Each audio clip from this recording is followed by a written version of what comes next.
머리 감고 왔어요.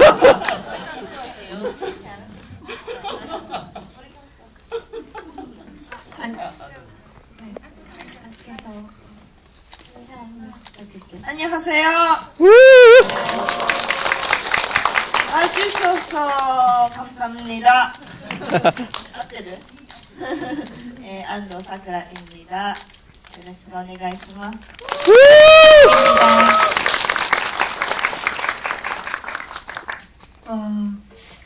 감독님, 이 안도 사쿠라 씨와 양익준 감독님은 배우 겸 감독님이시잖아요. 양녕희 감독님의 가족의 나라에서 한번 공연하신 적이 있어요. 그래서 서로에게 어떤 인상이 있는지, 어떤 기억이 남아있는지 궁금하더라고요. 감독님 먼저.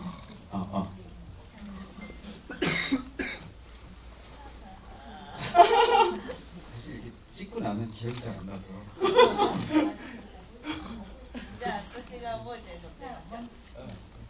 기억나는 거 먼저 말씀하겠다고 합니다. 今と撮影中は全然違って昨日久しぶりに会って誰と思った 일단 외모적으로 그때 촬영할 때와 지금의 양익준 감독님이 너무 다르셔서 어제 처음 감독님 오랜만에 뵙고 누구야 이렇게 생각을 했었습니다. 撮影中の思い出もいろいろあって、でもものすごく育中がいることですごく現場は私はいい緊張感を持って出ました。家族の国では。 그 촬영 중의 추억은 좋은 추억들이 아주 많이 있는데요. 특히 양익준 감독님이 계셔서 저로서는 굉장히 좋은 촬영 현장에 대한 기억이 많이 있습니다.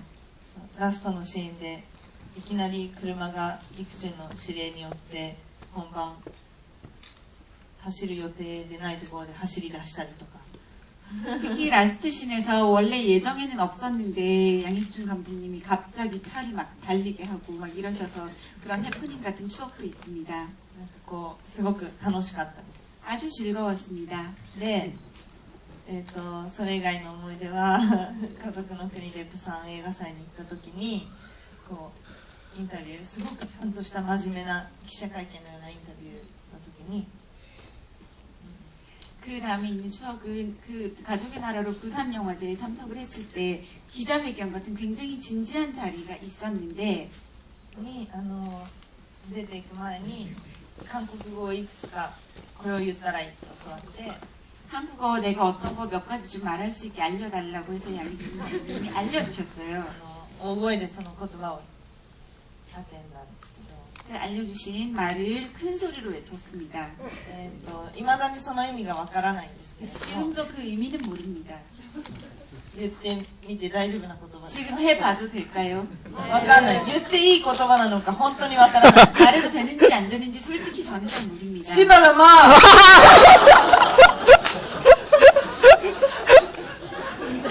아니, 이렇게 기억이 많으신데 감독님 기억이 없다면서요. ないんだろうな 기억이 나죠. 아니, 그러니까 지금 이렇게 여러분들 있으니까 씨발로마 했잖아요. 근데 이제 개인적으로 그런 농담을 할 때는 표정을 막 진짜 막 진지하게 해가지고 씨발로마! 사실은 뜻을 알고 있는 거죠. あんまり日本語でなんていう言葉なのか多分日本語だとすごく割と別に大したことじゃない言葉を訳されるんですけど多分絶対それ以上に汚い言葉なんだろうなっていうのは感じてます 이 말이 일어로 하면은 별로 그렇게 정확하게 번역되는 말이 없는 것 같은데 아마도 일어로 번역을 하면 어느 좀 일반적인 좀 나쁜 말이 될 것 같은데 의미 뉘앙스적으로는 훨씬 더러운 말이라는 게 그 이제 더러운 얘기 그럼 그만하고요. 영화를 보셨으니까 이제 영화의 감상을 간단하게 얘기하고 이제 나누고 싶은데요. 저는 이 영화를 처음에는 이렇게 보다가 이제 중반부부터 진짜 이렇게 봤거든요. 그러니까 처음에는 굉장히 전력을 다해서 한심한 느낌을 내다가 중반부부터 진짜 전력질 줄 안다는 느낌을 받았어요. 괴력의 소유자다. 그리고 우리가 산다는 것이 이렇게 매일매일 당하면서도 계속 덤비고 꿈틀대고 결국은 어떤 저는 인간 존재에 대한 경외감마저 들었던 영화거든요. 우리가 이렇게 힘들게 살고 있구나. 감독님은 어떻게 보셨어요? 사실 그런 이렇게 영화 속에 이치코 같이 이렇게 지내는 분들이 많잖아요. 사실 저도 감독님도 그렇게. 30대 이전에 좀 저랬던 것 같은데 초반에 그 가족들의 어떤 트러블들 그런 것들이 어떻게 보면 이제 어제 제가 저기 오동진 평론가님하고 황은진 감독님하고 같이 하는 그 무기가이드와를 같이 봤었는데 그런 가족에 대한 얘기가 그 제가 느낀 부분보다 좀 덜 나왔거든요. 그런 이야기. 근데 잘은 모르겠지만 그 가족 안에서의 어떤 그 여동생도 사실 이혼하고 와서 아이를 데리고 사실 친정에 들어온 상태이고 이치코는 완전히 뭔가 스스로 방치하고 있는 그런 관계. 그리고 저는 초반에 그 아버지가 등장했을 때 그분이 아버지인가라는 생각이 들었어요. 여러분들 어땠을지 모르겠지만 중간에 이제 그 이치코를 찾아가자 둘이서 이렇게 뭔가를 먹고 마시고 하면 대화를 나누잖아요. 그때야 사실 저는 아버지라는 걸 깨달았거든요. 사실 저는 이 영화에서 그 가족에 대한 부분들이 사실 조금 더 화제되는 영화가 돼야 되지 않을까라는 생각이 듭니다. 아, 지금 되게 크리틱 하시는 거예요? 네. 저는 이 영화를 보고 원작이 있나? 너무 밀도 있고 탄탄하고 캐릭터가 구체적이어서 찾아봤더니 이게 시나리오 대상을 받은 작품인데 마쓰다 유사크 상이라고 마쓰다 유사크라는 배우가 마쓰다 리에이의 아버지 되게 유명한 배우를 기리는 상인 거예요. 거기 1회 대상 작품이더라고요. 그래서 만나뵈면 이 상이 일본에서 차지하는 위치 같은 것도 궁금했고 그리고 처음에 시나리오 읽으셨을 때 어떤 감상을 받으셨는지 좀 듣고 싶어요.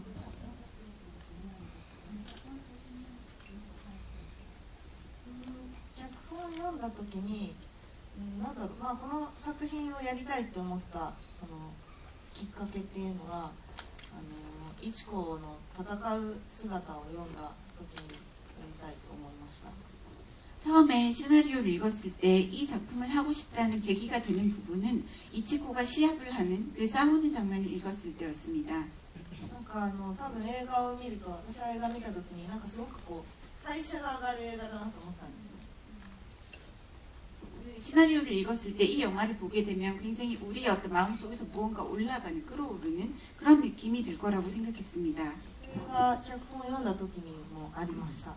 그래서 시나리오를 읽었을 때부터 그런 느낌을 가지고 있었습니다. なんかイチコがもうそのボクシングのリングの上で彼女のもうなんだろう全て肉体から精神から全部をリングの上時間に全部もう前の過去もこれからのことも何も関係なくあそこで全て彼女の肉体というかもう彼女をこう全部出しているもう排泄しているような状態ああいう形で私もこの作品で今持ってる自分の肉体と精神と全部ぐっちゃぐちゃにもうこの作品このイチコという役で同じように彼女みたいに戦いたいなってすごく思ったんですね。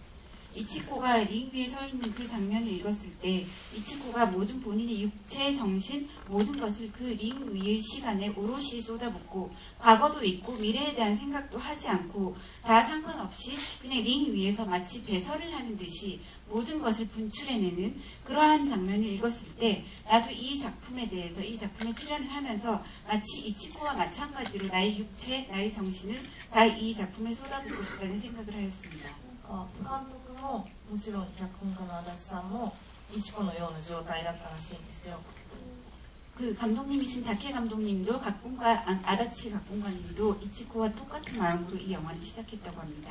だからこの畜生っていうそのイチコ自身も畜生っていう気持ちでこう変化していったと思うんですけど、その気持ちがこの脚本にから伝わってきました。그 치쿠쇼라는 그 일본의 욕인데요. 그러니까 젠장, 뭐 제기랄 이런 의미인데 그러한 마음을 이치코도 가지고 있고 감독님도 또 각본가님도 그러한 마음을 가지고 이 영화를 시작했다고 하셨고 제가 이 각본을 읽었을 때도 그 치쿠쇼하고 외치는 그 느낌을 받을 수 있었습니다.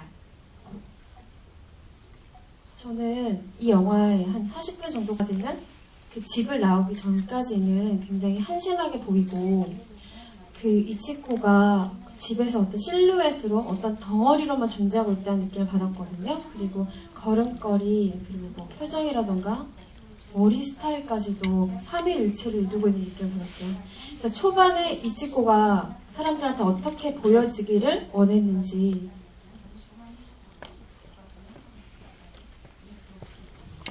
うどう見えてほしいというよりかは多分彼女はもう誰かともちろんコミュニケーションも含め誰かと何かこう、最後ボクシングという形で人と戦ったりしてますけど戦うこともせず戦うっていうのはこう喧嘩っていう意味じゃなくて人とのコミュニケーションを含めて戦うこともせず自分の中だけで戦うそれすらももう放棄した状態だから多分それはなんていうんだろういろんなものパンダって置いといたらもう硬くなって塊になりますよねそういう状態だったんだと思います全て肉体的にも精神的にも本当塊だったんです 그 어떻게 보였으면 좋겠다라기보다 그 초반 상태의 이치코는 타인과의 커뮤니케이션을 포함해서 싸움, 다툼 그리고 그 본인 자신과의 본인 속에서 일어나는 다툼조차도 포기한 그런 상태라고 생각을 했고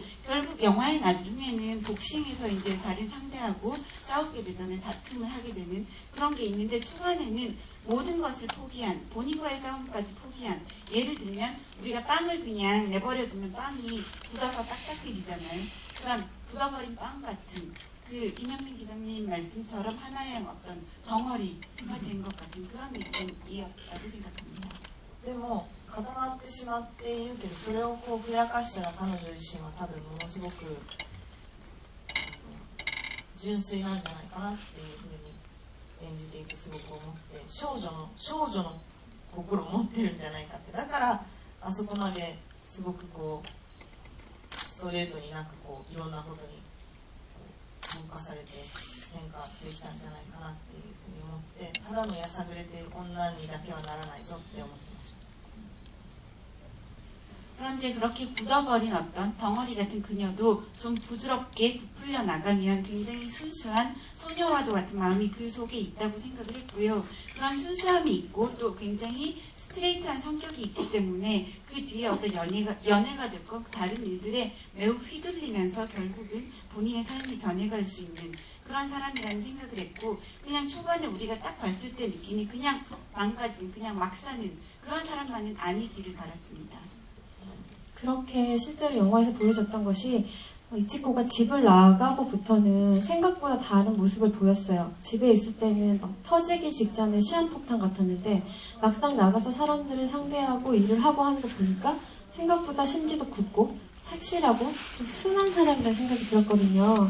감독님은 이치코라는 사람을 어떻게 보셨어요? 어떻게 봤을까요? 뭔가 잘 모르겠지만 그냥 우리는 본인이 안고 있는 어떤 답답함들이 많이 있잖아요. 사실 근데 그 열쇠를 스스로도 누군가가 이렇게 좀 잠실세를 좀 열어주길 바라는데 그 주변에 그런 어떤 친구들이든 뭐 어떤 가족이든 그런 경우가 없었던 친구였던 것 같고 그거가 어떻게 보면 잘은 모르겠지만 어쨌거는 그 시작점에 그 여동생과의 어떤 트러블이 촉매제가 된 거잖아요. 저는 그게 되게 재밌었던 장면이었거든요. 싸우는 씬. 예. 네. 그래서 박력이 넘쳤죠. 예, 저는 그 책상 뒤집어 엎을 때가 제일 멋있었어요. 거기까지 갈지 몰랐어요, 저는. 네. 되게 어떻게 보면 별것 아닌 것들이 사실 어떤 자극을 주어서 그렇게 나가게 되는 어떤 기회들이 생기는데 그 기회를 내가 그 기회를 잡아서 그 기회를 활용할 것인가, 아니면 그 기회가 좀 사실 그렇게 이런 상태, 이치고 같은 경우의 상태에서는 기회가 와도 사실 잡아서 그 기회를 살리기가 되게 힘든 폐쇄적인, 혼자 스스로 폐쇄성을 만든 사람이잖아요. 근데 일단 그때 되게 용감하다는 생각이 들었어요. 그 사이에 있는 엄마에 대한 마음이 되게 나는 느꼈고, 딸 둘이 있는데 하나는 완전히 무슨 히코모리 같이, 한 딸은 또 결혼을 해가지고 이제 아이와 이혼해서 들어와 있는 상태에서 그 엄마의 마음은 어떨까, 그리고 그걸 바라보는 아버지의 마음은 어떨까. 저는 약간 그 오프닝 장면이 되게 총체적으로 들어오더라고요. 감독님이 부모의 마음을 헤아리고 있다는데 저는 약간 신선함을 느낍니다. 네. 누군가가 하나 그런 변화의 시점을 가족 모두가 합심해서 가족을 변모시키는 건 사실 힘든 것 같아요. 이치코가 뭔가 어떤 자극을 통해서 나와서 스스로 살려고 하는 노력 자체가 나머지 가족도 계속 바꾸고 변화시키고 있다는 느낌들이 되게 많이 들었고, 제 테마도 사실 가족이거든요. 그런 부분에서 저는 이치코가 사실은 아까 말한 거에 남들이 뭔가 이 자물쇠라는 이치코의 키가 되어주길 바랄 수도 있겠지만 스스로가 키일 수도 있겠구나 라는 그런 생각도 지금 또 생각해보는 것 같습니다.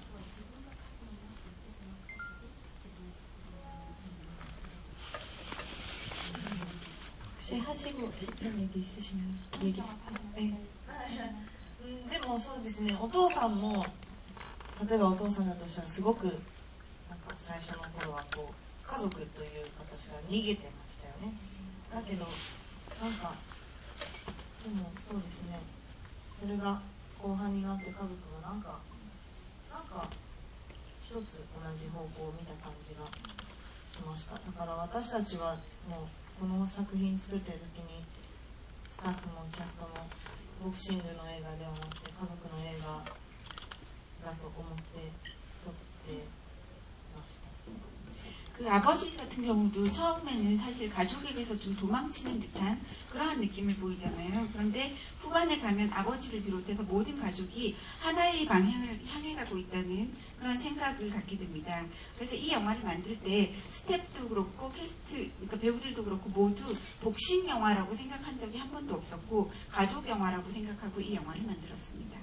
私実はもうね、姉妹の喧嘩のところはもう本当にほぼ初日で本当妹役の人ともはじめましてでうわ그 자매 싸움 장면은 거의 굉장히 초반에 찍은 촬영인데 현장에서 그 여동생 역을 맡은 분과 처음 뵙겠습니다 인사를 하고 그 뒤에 바로 그렇게 된 장면을 찍었습니다. 특히 안도상이 다른 저희가 수많은 모든 일본 영화를 다 볼 수 있는 건 아니지만 보통 이렇게 연인이라든가 가족들이 이렇게 싸우는 장면의 일본 영화들을 보면 뭔가 되게 정적인 느낌이 강하잖아요. 우리 한국보다. 근데 이 양반만 유일하게 영화에서 책상 뒤집어 엎고 소리 지르고 이게 그런 발산형이죠, 그죠? 네, 그런 부분을 감독님들이 되게 좋아할 만한 어떤 그런 표현력들을 갖고 있는 배우인 것 같아요.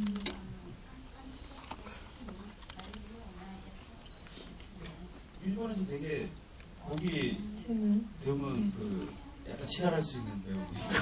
지랄이라고 하니까 딱 알겠어요. 근데 이걸 어떻게 통역하실지는 모르겠지만 지랄할 수 있는 일본 배우다. 내지랄 수 있는.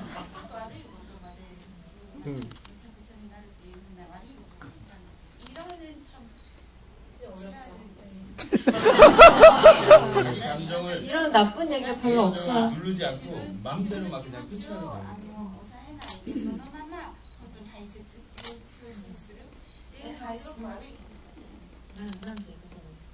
지랄. 지랄 안 참고 다. 안 참다. 지랄.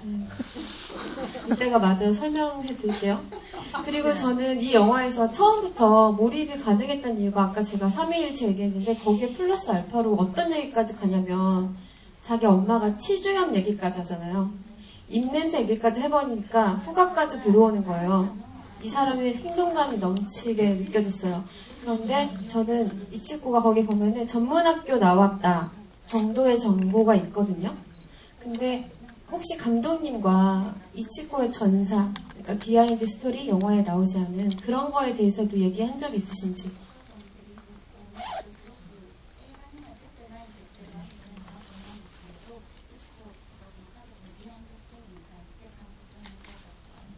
いや話さなかったと思います、でもなんだろう、そのバックグラウンドというよりなんかこう、でもあんまりそういう話はしなかったですね。ただ本当に下水のようなっていう本で読んだ時に、そうか、もう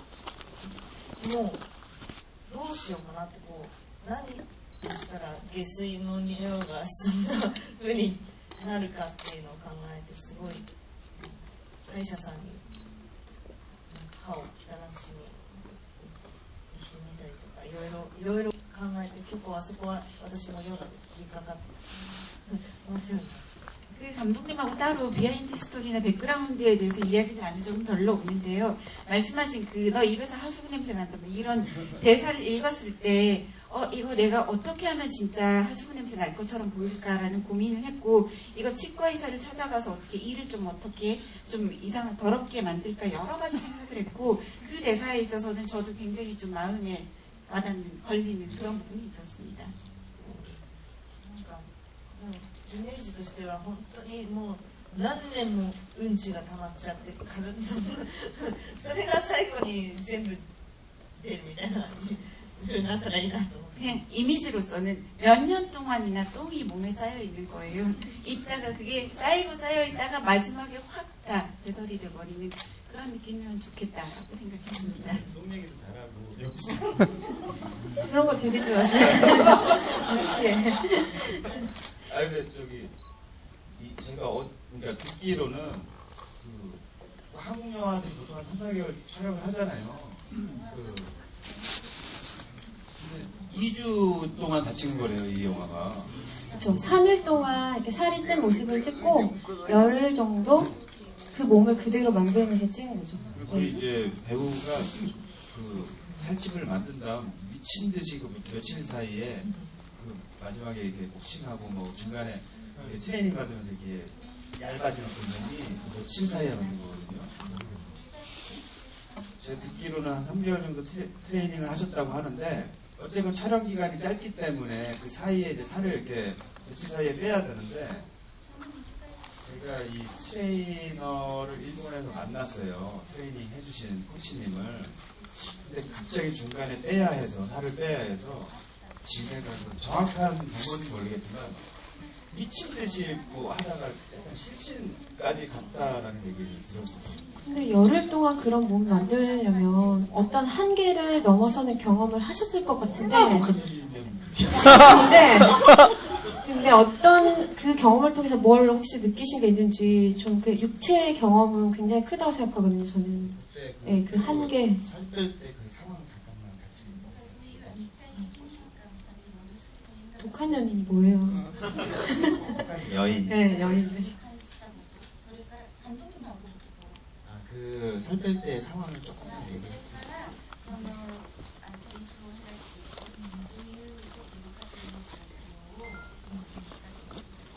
なんか多分私はもうこれやるときに自分自身のプロテストを受けて受かる状態になりたいと思ったんですけど、まあでも3ヶ月でそれって多分無理で、でも私のこうその時の体は別にボクサーになるための体ではなくて、この作品をやるためだけの体だったから、ボクサーだったらいろいろ先のことも考えて作っていかなきゃいけないから体のケアもするけど、もうこれは別にこの作品のためだからボクサー以上に練習しちゃってもいいだろうっていう気持ちでやったんですけど。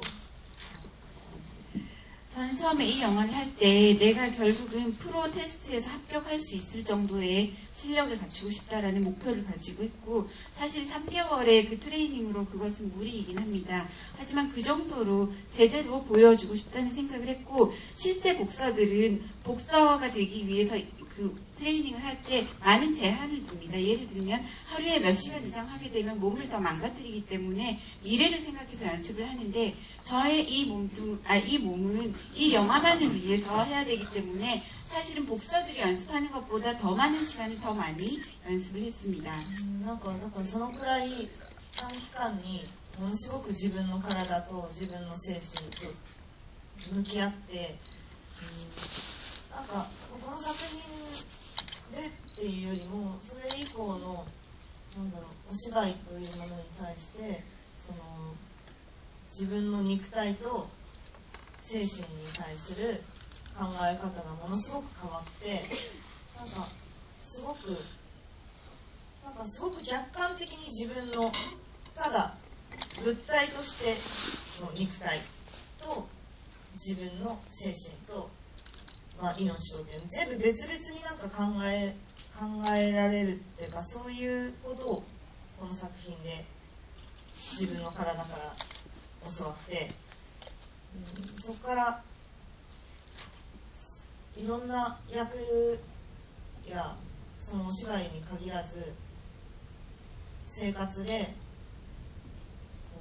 生活するときになんか人間の可能性自分が思ってた可能性がもっと広がって、すごく面白くなりました。いろんなことが。 예, 제가 이번 백인의 사랑에서 단기간 동안에 나의 몸과 나의 정신과 매우 밀접하게 마주보고 싸웠는데요. 그 이후에 이 작품 출연 이후에 나의 연기에 있어서 내 육체와 내 정신이 어느 정도로 할 수 있는지에 대한 사고방식이 아주 크게 바뀌게 된 계기가 되었습니다. 하나의 물체로서의 나의 육체, 나의 정신, 그리고 나의 영혼이 다 별도일 수 있다는 생각을 하게 된 것이 굉장히 큰 변화였고요. 이번 작품을 통해서 몸을 통해서 배울 수 있었던 점이었습니다. 그래서 이 작품 뒤에는 연기에 있어서도 그렇고 또 일상생활에 있어서도 인간이 가질 수 있는 가능성에 대해서 원래 생각했던 것보다 훨씬 크게 더 넓게 생각을 할 수 있게 되었고 그것은 아주 재미있는 일이라는 생각을 하게 되었습니다.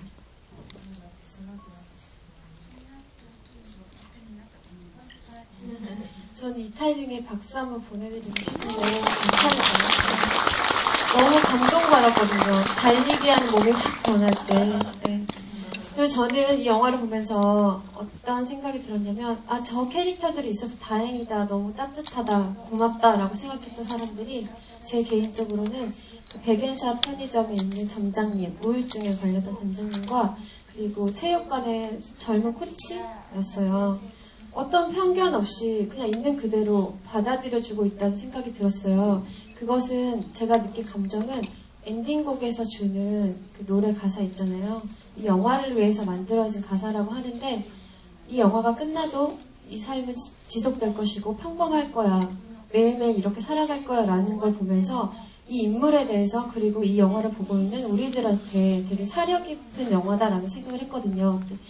연기를 직접 하셨으니까 이치코가 돼서 살 때 좀 고맙게 느껴졌던 인물이 누군지 궁금했어요.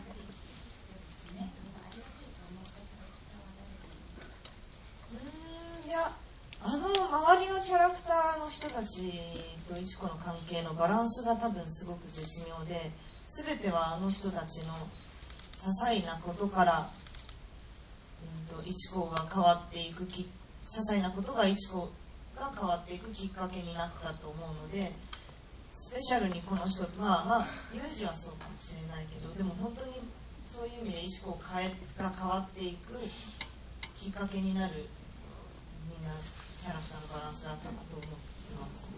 이 영화에 나오는 그 이치코 주위에 있는 모든 캐릭터들은 굉장히 절묘한 밸런스로 이치코에게 영향을 주고 있고요. 모두 아주 작은 부분에서 이치코에게 영향을 주고 이치코가 변화할 수 있는 계기를 만들어 주었다고 생각을 합니다. 물론 가장 큰 계기는 카노 유지일 수도 있겠지만 그 이외에 다들 조금씩 이치코의 변화에 그 영향을 주었다고 관계를 하고 있다고 생각하고 그 밸런스가 아주 좋다고 생각합니다. 네, 그렇기 때문에 이 영화 속 캐릭터들이 굉장히 매력적이잖아요. 되게 구체적이고. 그래서 양육준 감독님은 배우시기도 하니까 이 영화를 보면서 만약에 연기를 하신다면 어떤 캐릭터에 욕심이 나셨을까? 저 개인적으로는 이제 강간하는 이제 그분이 떠오르긴 했는데 혹시 하나 고르시면. 그 복싱짐에 백그라운드로 나오는 복싱 부원들 중에 하나. 너무 날로 드시려고 하시는 거 아니에요? 네, 사쿠라 배우를 잘 이렇게 받쳐줄 수 있는. 저 복싱 한 달 하고 있거든요 지금. 한 달째. 네, 한 ダ 달. メダメ 안 こん 된다는데 な後ろで練習してたらそっちに目がいっちゃう 감독님이 뒤에서 연습하고 있으면 눈이 다 그쪽으로 갈 것 같아요. 그런 되게 안 좋은 배우예요. 그런 단역 배우는. 네. 근데 감독님도 복싱을 한 달 동안 배우고 계신다고 했는데 제가 조사한 바로는 이 안도 사쿠라 씨도 중학교 때 복싱을 배우셨대요. 뭔가 양키가 되고 싶어라는 마음으로. 네, 제가 어떤 인터뷰를 본 적이 있는데 근데 이 안에서도 이치코가 이렇게 뭔가 본능적으로 복싱에 이끌려서 변화하는 계기가 되잖아요. 실제로 복싱을 하고 계셨고 했으니까 어떤 매력에 이치코가 끌렸을 것 같은지 네. 그냥 예상하셨을 때 복싱을 하시니까 이치코는 왜 거기서 복싱에 끌렸을까?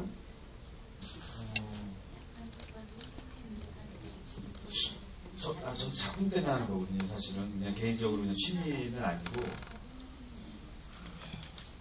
아니 제가 군대 제대하고 2년 뒤에 대학교를 갔는데 그때는 뭔가 이렇게 선생님이나 주변에서 이렇게 뭘 시키잖아요. 근데 그 학교 졸업하고 나서 누군가가 저를 지도해 주는 거를 경험한 적이 없거든요. 좀 막 살았는데 연기하고 싶다고.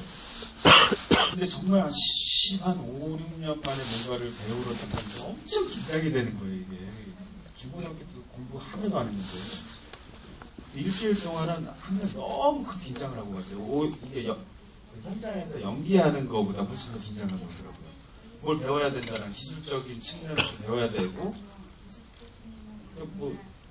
막 하는 게 아니라 뭔가 자꾸만 어떤 하루하루 다르게 뭔가 자꾸만 잽을 가르쳐주고 이렇게 훅을 가르쳐주고 하는데 이게 너무 긴장이 되는 거예요. 근데 한 일주일 정도 지나니까 약간씩 그런 어떤 것들이 좋은 습관이 되면서 하루에 갔을 때 땀을 한 컵을 흘리고 오거든요. 진짜 이거 한 3분의 2 정도를 흘리고 오는데 정말 오랜만에 뭔가 내 안에서 뭔가 쏟아지는구나라는 느낌들이 되게 많이 들었어요. 진짜 1시간 아까 말씀하셨지만 2시간 이렇게 3시간 못해요. 1시간 한 10분 정도 하면 내 온몸에 있는 에너지가 일단 다 쏟아져요. 근데 그 지침에 대한 쾌감이 있더라고요.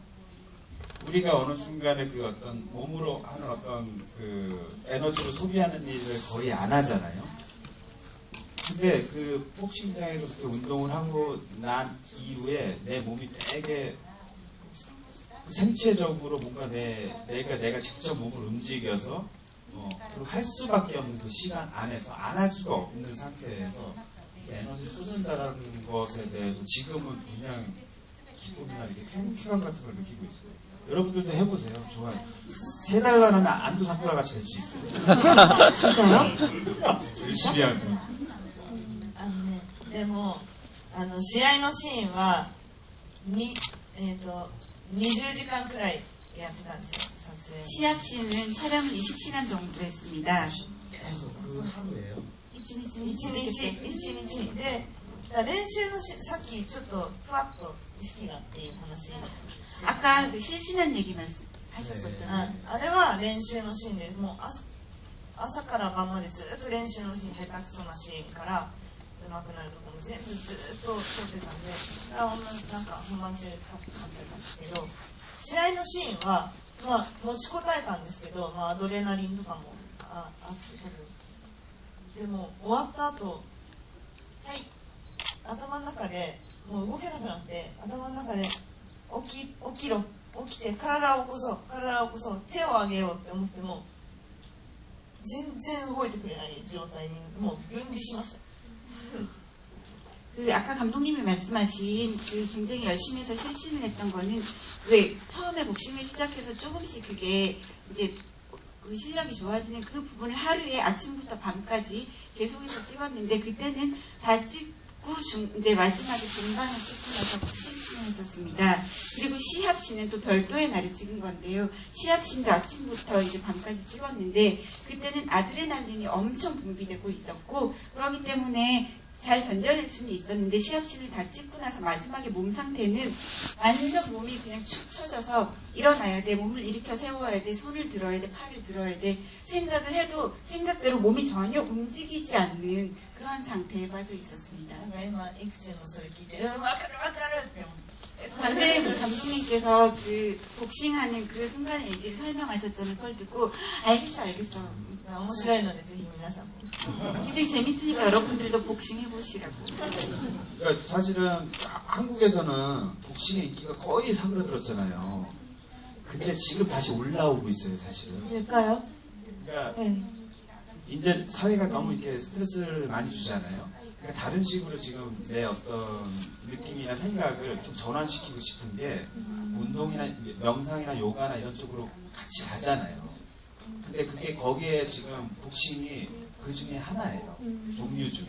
그래서 뭐 정통 복싱을 배우는 분들도 꽤 계시지만 뭐 뮤직 복싱이나 이렇게 약간 다른 정통 복싱하고는 다른 개념의 훈련을 하러 오시는 분들도 있는데 기본적으로 그분들이 이 뭔가 다 쏟아내는 그 기운 자체를 처음에는 두렵지만 이게 한 일주일 정도 하다 보니까 사실 인간도 동물이고 사실 이런 조직 체계가 없으면 야생적인 기본적인 본능을 갖고 있잖아요. 그 본능이 굉장히 억제되어 있는 상태에서 그 본능을 뭔가 이렇게 발휘할 수 있는 것들 중에 굉장히 순수한 제일 원시적인 격투기잖아요.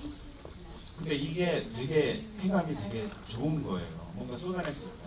저희 편집자도 하고 있고 주변의 친구들이 이게 소개를 해주면 처음에는 두려워하다가 일주일 정도만 지나면 특히나 여자분들이 되게 이게 너무 재밌다고 느끼시더라고요.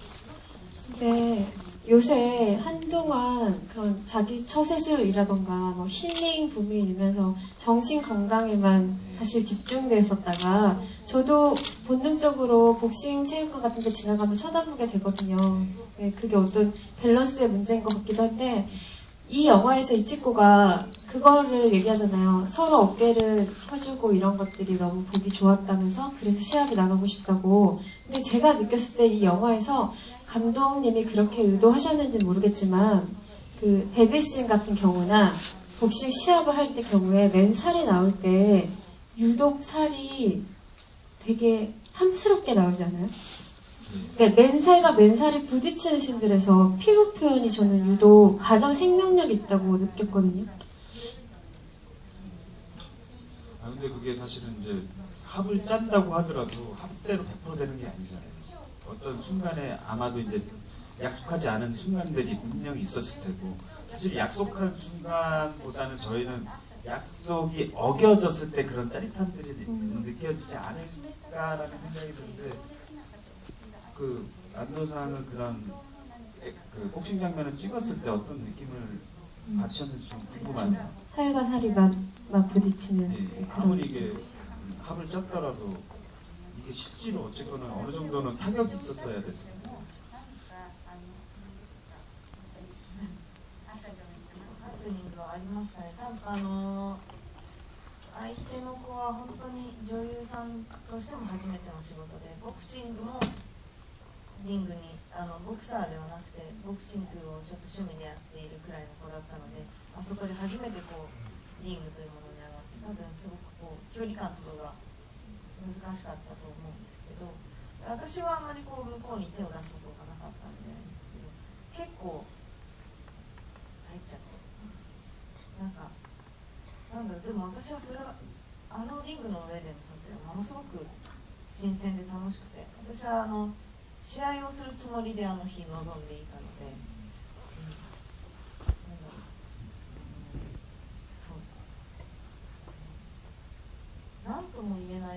空間なんですよね、1対1になって。でも周りの声も聞こえてきて、で、正直何発か入って3ラウンド目はふざけんじゃねえぞっていう気持ちにバンって一瞬なってしまった瞬間があって、あの時を思い返すとものすごく面白いですよね。楽しいですね。 그 사실 시합을 했던 상대분은 복싱을 취미로 하시던 분이었고, 사실 이런 촬영에 나온 것이 처음인 분이셨고, 그리고 링에 올라가는 것도 처음인 분이셨습니다. 그래서 그 연기에 있어서 합을 짜고 간다고 해도 거리감에 있어서 굉장히 좀 어려워하는 것 같았고, 내 역할은 그분을 상대를 치는 게 별로 없었는데 상대는 나를 치는 게 많이 있었잖아요. 그런데 몇 번 이게 그냥 연기가 아니고 주먹이 제대로 몇 번 들어갔었습니다. 그리고 저는 개인적으로 일단 기본적으로는 이 링에서의 촬영이 매우 신선하고 재미있었고 진짜 시합을 한다는 느낌으로 임하기는 했으나 그 공간 자체가 무어라 표현할 수 없는 묘한 공간이에요. 왜냐하면 링이라는 것이 있고 그 안에 1대1로 우리가 서서 싸우고 있고 주위에는 굉장히 많은 관중들이 있고 그들의 목소리가 막 울려 퍼지고 있잖아요. 그 공간 안에서 이제 촬영을 한 건데 몇 번 좀 세게 주먹을 맞다가 3라운드 때는 이게 어디서 까불고 있었다 그런 느낌이 들었고, 그래서 그때부터 나도 약간 진심으로 제대로 한 느낌이 있었는데 그런 것이 굉장히 재미있었습니다. 実は3ラウンド目で、もうなんでこんな入れてくんであんだけ何ヶ月も練習したのにっていうのもあって、ああふざけんなって言ってどっかでもう切れて顔とか打っちゃって役からダメなんですけど、なんかもうボディとかうわーって言っちゃった瞬間があって使われてます。 3라운드 때 너무 세게 한번 맞아가지고, 야 우리가 얼마나 연습했는데 지금 여기서 이렇게 세게 때리면 어떻게, 완전 이렇게 열을 받는 순간이 있어서 그 뒤로 원래 배역상 나는 상대의 얼굴을 때릴 수 없기 때문에 몸을 그냥 마구잡이 제대로 좀 때리고 그랬습니다. 감독님한테 한 테이크만 더 그냥 약속 없이 그냥 한 번만 더 가자고 얘기하지 그랬어요. いやいやいやいやいやいや、でもびっくりしたのが思いっきりアッパーが入ったみたいで、カットかかった時に「今お前大丈夫か、アッパー入ったよな」って言われたんだけど、私「いや後頭部をぶつけました」って言ったんですよ。だからまともにアッパーが入ると後頭部に来るらしいんですよね。 그 아까 얘기한 그 제대로 이쪽으로 이제 어퍼가 들어왔을 때 감독님이 컷을 하시고 너 지금 괜찮지 않아? 제대로 들어온 거 아니야? 얘기를 했는데 저는 그 어퍼가 아니고 후두부를 맞은 것 같은데요 라고 얘기를 했었습니다. 그런데 그때 안 것이 이 어퍼를 제대로 맞으면 후두부 쪽으로 충격이 간다는 것을 알았습니다. あの試合は自殺行為みたいなもんで、イチコはもうガードも下がっちゃってダメダメな状態でいなきゃいけないから、もう来たものはガードできないんですよ、芝居上。だからもうあれはもうなんて言うんでしょう、もう、そうですね、人を食べちゃう動物がうじゃうじゃいる中に落ちて檻の中に入ってくるくらいの状態ですよね。ダメだから、これガードうまくガードとか出しちゃいけないんです。 사실 그 순간은 굉장히 내 입장에서는 자살 행위와도 같은 일이라는 생각이 들었는데, 왜냐하면 그 설정상 나는 가드는 이미 내려가 있고 나를 방어할 수 없는 상태고 상대는 나에게 제대로 치고 연기와 합을 짰기 때문에 가드는 해서는 안 되고, 그래서 그때의 상태가 마치 사람을 잡아먹는 그 험한 동물이 들어있는 우리 속에 내가 들어가 있는 그런 느낌이 있었습니다. 저는 이 얘기를 듣다가 되게 인상적인 것이 한 번도 어려웠다 힘들었다 얘기를 안 하시는 것 같아요. 늘 재미있었다 즐거웠다로 끝나는 게 좀 대단해 보이고요. 이제 여러분들 질문을 좀 들어보고 싶은데 혹시 질문 있으시면은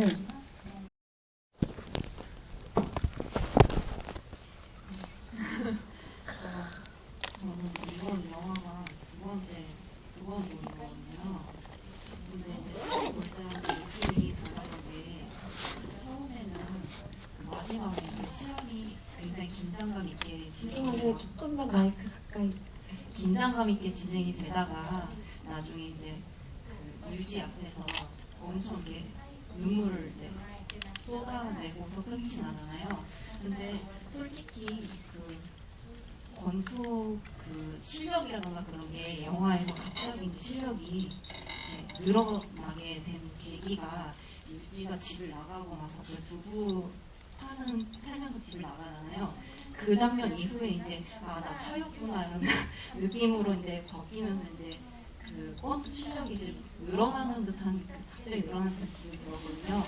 근데 왜 그 유지를 왜 손을 뿌리치지 않고 그러니까 어떻게 보면 나한테 그 굉장히 상처를 준 남자일 수도 있는 거잖아요, 그 남자가. 근데 오히려 이제 결국에 이제 현실을 깨닫고 시합에서 꼭 이기고 싶었지만 이기지는 못했잖아요, 현실의 벽 때문에 실력차라는. 근데 오히려 그 장면에서 이제 유지한테 좀 기분을 좀 이렇게 표현을 할 수 있는 뭔가 좀 나를 왜 찼어 뭐 이런 느낌. 아, 유지를 왜 원망하지 네, 않는다. 그냥 손을 잡고 네. 밥을 먹자고 하는 말에 네. 순순히 따라갔으니까 좀 더 한 방 쳐준다거나 네. 그런 식으로 표현을 했다면 좀 더 통쾌했을 것 같은데 네. 실제로 완도 상황의 경우였다면 어떻게 했을까? 그냥 그대로 유지의 손을 잡고 따라갔을까? 네, 그 이치코의 행동이 이해가 되셨는지 어떠셨는지.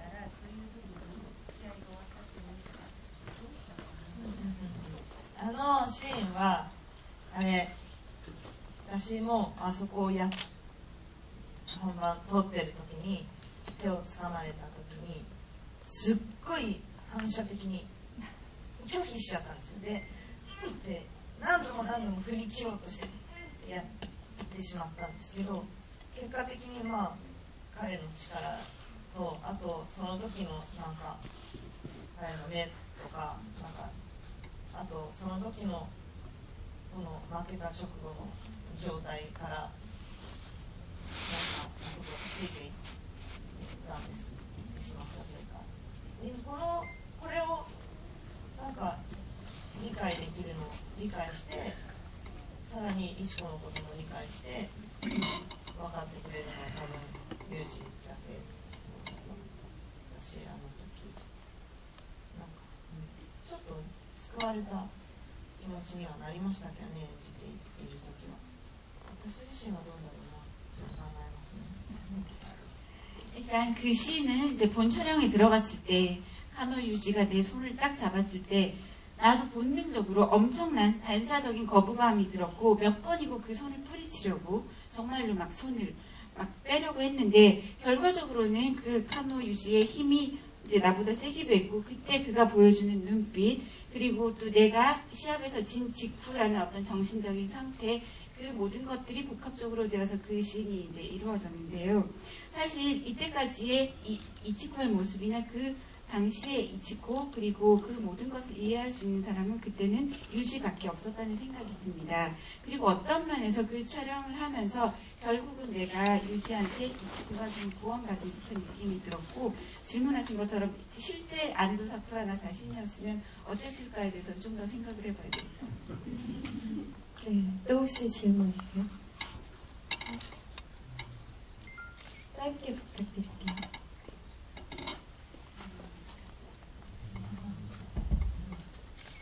예, 영화 잘 봤습니다. 저는 이제 청담 쪽에서 그 영화제 할 때 보고 저 두 번째 보는 건데 거기는 상영관이고 헤드폰 쓰고 그게 돼 있는 상영관이라 그때 볼 때 가장 기억에 남았던 게 그 약부엔 야스이 하는 그 백엔 그 생활 그 백엔샵 주제가가 계속 귀에 들어와서 중독성이 굉장히 심하더라고요. 그래서 근데 저는 그게 헤드폰을 써서 좀 그런 거라고 생각을 했는데 오늘 다시 보니까 역시 좀 중독성이 강하고 나중에 보면 복싱 입장할 때도 그거를 이제 그 엔트리 뮤직으로 쓰시잖아요. 나는 백엔샵의 여자다 하면서. 그래서 저는 그 로고송, 그 테마송 같은 게 실제로 그런 일본의 체인이 있어서 쓰이는 노래인지 아니면은 이 영화를 위해서 만들어진 건지 그게 좀 궁금하고요.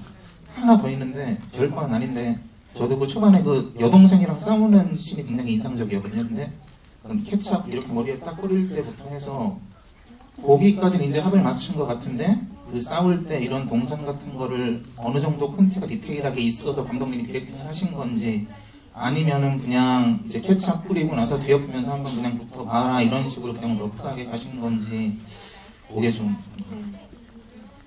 그런 노래 왠지 진짜 있을 것 같은데요. 일본에는. 100円ソングとか100円生活は日本には100円ショップはあるけど同じお店はありません 일본에는 100엔 숍은 있지만 100엔 생활이라는 가게는 없습니다. し100円ソングもありません 100엔 송도 없습니다. 韓国ではどうなのかわからないですけど日本は結構特にドラッグストアとかはずーっとそこのドラッグストアの曲が結構かかってて私もいつも買い物しながら口ずさんじゃうんですよね一番でも分かりやすいので言ったらドンドンドンドンキーってドンキーってやるんですよだからもうそういう曲はいろいろお店によってあってだからまあ日本ではああいうお店はありますけどでもあれはこの映画のために作られた曲です 한국은 어떤지 모르겠는데 일본은 드럭스토어나 이런 데 가면 같은 그 주제가가 계속 흘러나와요. 그래서 쇼핑을 하면서 저도 그 가게에서 나오는 노래를 막 흥얼거리고 그러는데 방금 돈키호테 체인의 노래를 불렀잖아요.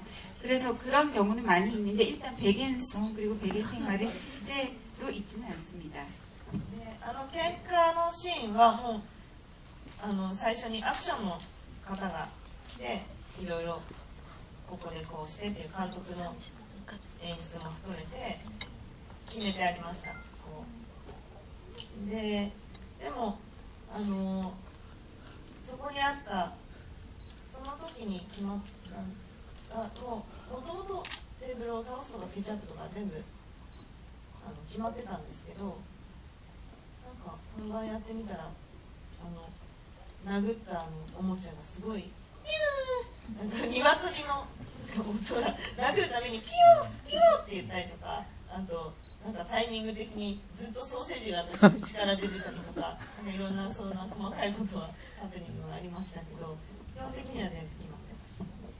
그 여동생과의 싸움 장면은 기본적으로 액션 지시를 액션 담당하시는 분이 이제 많이 짜주시고 감독님의 연출까지 넣어서 이제 거의 대부분 정해져 있었습니다. 그래서 테이블을 엎는다든지 아니면 케찹을 뿌리는 거 이런 것들이 일단 다 정해져 있었고요.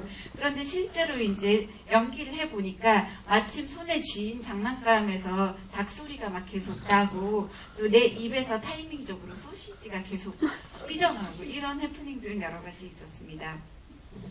이제 시간이 이제 거의 끝나가서 마무리를 해야 될 것 같은데 아쉽지만 저는 인상적이었던 대사가 그 카노 유지라는 남자가 이런 얘기를 하잖아요. 나는 열심히 사는 인간 보는 게 질색이라고.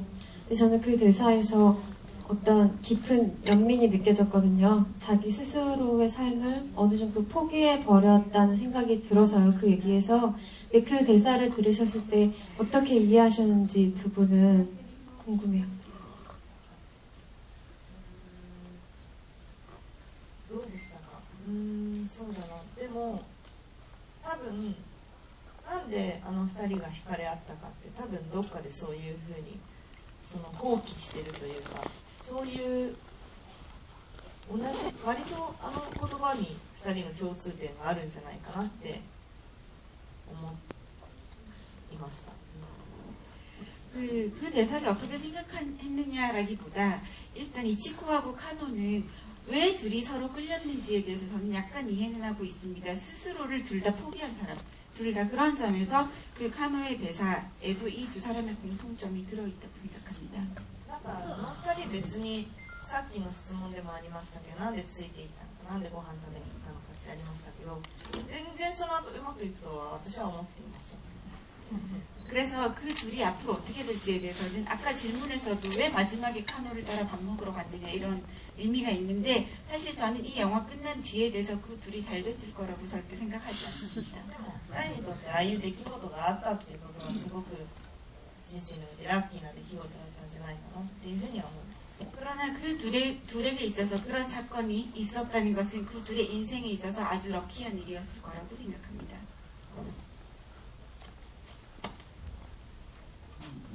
이중적인 그 남한테 얘기를 하는 듯한 대사지만 자기한테 얘기하는 얘기인 것 같기도 하고, 열심히 사는 놈들이 싫어라는 게 그 놈들이 자기를 위해서 살지 않는다라는 또 어떤 의미도 있고, 자기도 사실은 이렇게 말하면서 자기 역시도 자기를 위해서 살고 있는 건가, 뭐 그런 얘기를 좀 총 한 줄이 그 여러 가지 의미를 갖게 된 것 같아요. 열심히 사는 거는 뭐 기본적으로 맞는데, 때로는 열심히 안 살고 싶을 때도 있고, 나한테 열심히 살라고 했을 때 또 그게 또 스트레스가 될 때도 있고. 그 대사가 말씀하신 대로 굉장히 압축적이어서 되게 좋아서 저는 소설이라고 생각해 버렸거든요. 그 대사 때문에. 근데 방금 안도상도 말씀하셨다시피 저는 이 영화 보고 이거 느꼈어요. 되게 혹독하게 차였지만 안 만난 것보다 좋았다. 링에서 흠씬 두드려 맞았지만 링에 올라가지 않은 것보다 좋았다. 그런 생각이 들었던 이유는 그 사람 스스로가 이렇게 전진하고 있다는 느낌에서도 그랬지만, 무언가를 그렇게 움직이고 있는 사람을 볼 때는 타인인 저도 뭔가를 해줄 수 있을 것 같다는 생각이 들어서 그런 것 같아요. 조금이라도 손을 내밀어서 내가 이 사람을 위해서 뭔가를 할 수 있다는 생각이 들기 때문에 저는 그런 생각이 들더라고요. 이 영화 보시면서 어떤 생각하셨는지 마지막으로. 頑張ってる人見るの好きじゃないんだよっていくつも思う 감독님도 그 열심히 사는 사람 보는 것이 일색이다라고 생각하시는지. わかる 나는 그 마음을 알 것 같아요. 너무 열심히 하면 힘들어요. 대충 살아야지 이제. 아니 뭐 이게 사람이 계속 어떻게 열심히 살아요. 잘 때는 자야 되고, 커피 마실 때는 좀 커피도 마시고, 베란다 같은 데 있으면 멍도 때리고, 그냥 저는 마스만 입고 막 썬텐도 하고 있고 그러거든요. 집에서 저녁 때면 청소하면서 청소하다가 땀이 흐르면 그냥 빤스만 입고 거울 보고 한 30분씩 춤을 춰요, 막 이런 거. 그래서 빤스는 입고 주시네요. 스스로, 그러니까 저도 제 모습을 다 벗은 모습을 보고 싶지 힘들어요. 않으니까. 근데 그런 시간이 사실은 머리를 좀 놓고 있는 시간들이 제일 영적으로 좋아요. 근데 그렇게 좀 열심히 사는 것과 조금 열심히 살지 않는 것들이, 잘 노는 사람이 일도 잘하는 것 같아요. 근데 잘 못 놀잖아요, 우리가. 잘 놀 수 있는 방향성이 사실은 많이 있어요. 서울에도 많이 있고, 복싱도 아까 예를 들었지만, 복싱하면 딴 생각 안 들어요. 정말 일단은 그 시간 안에 운동을 해야 된다는 생각이 들고, 사실 그것도 너무 놓고 있는 거거든요. 그런 시간들을 여러분들도 이렇게 좀 가지셨으면 좋겠어요. 뭘 계속 얻으려고 하고, 뭐 관계가에 대화 때도 뭘 얻으려고 하는 거는 좀 재미없잖아요. 그냥 노는 거지 뭐, 와서 같이 본 사람들끼리. 여러분 잘 놀고 계시죠 지금?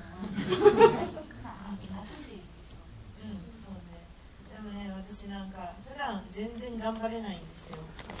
だからなんかこれとか見て自分が頑張ってたなあの時とかもちょっとたまにうんざりする時がなんかそれは多分加納の言ってるセリフとちょっと自分のでも本当に私は頑張ったけどこの時すごい頑張ったけど。 저도 원래 평소 때 전혀 열심히 막 노력하지 못하는, 열심히 살지 못하는 성격이라 제가 이 영화를 보면 내가 이때 진짜 열심히 했구나라는 걸 생각이 들어서 아주 질려버립니다. 그런 의미에서 한호의 대사에 굉장히 공감을 할 수 있고, 정말로 저도 그렇게 막 열심히 막 살지 못합니다. そのセリフについて考えたことっていうかこういう場で人と喋ったりしたことがなかったからなんか今日は新しい発見になりました。 한호의 그 대사에 대해서 제가 생각을 해보거나 이런 자리에서 대화를 나눈 적이 한 번도 없어서 그런 점에서 오늘 좀 새롭고 그렇습니다. 이 영화가 일본에서 아카데미상을 뭐 휩쓸고요. 처음에는 작은 스크린 수에서 시작해서 입소문이 나서 결국 사랑을 받은 영화라고 해요. 일본에서도. 저는 이 마지막으로 이 한국 관객들한테 전하고 싶은 말을 듣고 싶어요.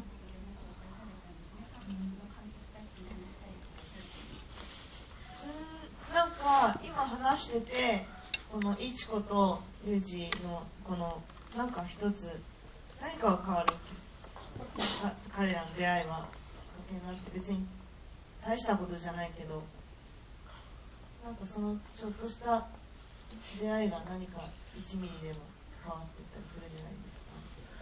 なんかこの映画が韓国の方々と出会ってなんかどんな風になるのかっていうのもものすごい楽しみだし、なんか一つの出会いにこの映画がなったらいいなっていうふうに思います。なんか本当ちょっとボクシングじゃなくてもちょっと今日は歩いて帰ろうとかなんかちょっと今日は縄跳びをしようとかってそうなったら楽しいなって。 그 우리가 오늘 이야기한 이치코와 유지의 만남도 서로에 대한 아주 큰 변화는 아니지만 작은 변화의 계기가 되었잖아요. 그리고 우리가 무언가를 만날 때 아주 작은 만남이라 할지라도 1mm라도 뭔가가 변할 수 있다면 아주 의미가 있다고 생각을 하는데, 그래서 이 백엔의 사랑이 이번에 개봉을 하게 되면서 한국 관객들을 만나게 되었는데요. 한국 관객들의 인생에서도 이 영화가 작은 만남으로 기억이 될 수 있으면 좋겠고, 꼭 복싱을 여러분들이 시작하지는 않더라도 오늘 영화를 보고 집에 가시는 길에 오늘은 좀 걸어서 집에 가볼까 이런 변화가 있을 수도 있고, 오늘 줄넘기 하면서 집에 가볼까 이런 식의 변화가 생긴다면 저는 굉장히 즐겁고 기쁠 것 같습니다. 감독님도 마지막 인사 한 말씀 부탁드릴게요. 여기 오기 전에 지금 줄넘기 3세트 하고 섀도우 복싱 3세트 하고 왔는데 땀을 또 한 번 흘리고 나오니까 기분이 좋더라고요. 어제 뭐 안도사쿠라 팀하고 좀 몇 잔을 했는데 그래도 어쨌건 몸으로 쓴다라는 게, 몸으로 움직인다라는 게 건강한 것 같아요. 생각을 많이 하는 것보다 때로는 몸이 한번 반응하는 대로 냅둬도 보는 게 어떤 그런 부분에서 이치코가 또 어떤 자기의 어떤 결심을 하게 된 거고. 그냥 이렇게 혼자 얘기 듣다가 백엔의 사랑이 한국말로 이렇게 백엔이라는 게 한국 돈으로 되면 1,050원의 사랑 뭐 이렇게 되지 않을까라는 생각을 혼자 지금 생각하고 있는데, 예. 요즘 뭐 잔돈들이 많이 없어지잖아요. 거의 쓰지도 않고. 사실 그것도 돈이고 되게 중요한 가치들인데 사라지는 것들에 대해서 갑자기 뭐 딴 생각이 좀 그런 생각이 드네요. 예. 되게 독특한 방향으로 그냥 생각이 가셨네요. 사라지는 것들. 네. 감독님이 1,050원의 사랑 뭐 이런 거 하나 찍어주셨으면 좋겠어요. 한국 배경으로. 제가 괜한 얘기를 한 것 같고요. 오늘 이렇게 긴 시간 동안 자리 지켜주신 관객분들께 감사드리고, 이 안도사쿠라 씨, 그리고 양희진 감독님, 그리고 통역해주신 박민우 작가님께도 마지막 박수 한번 부탁드릴게요. 감사합니다.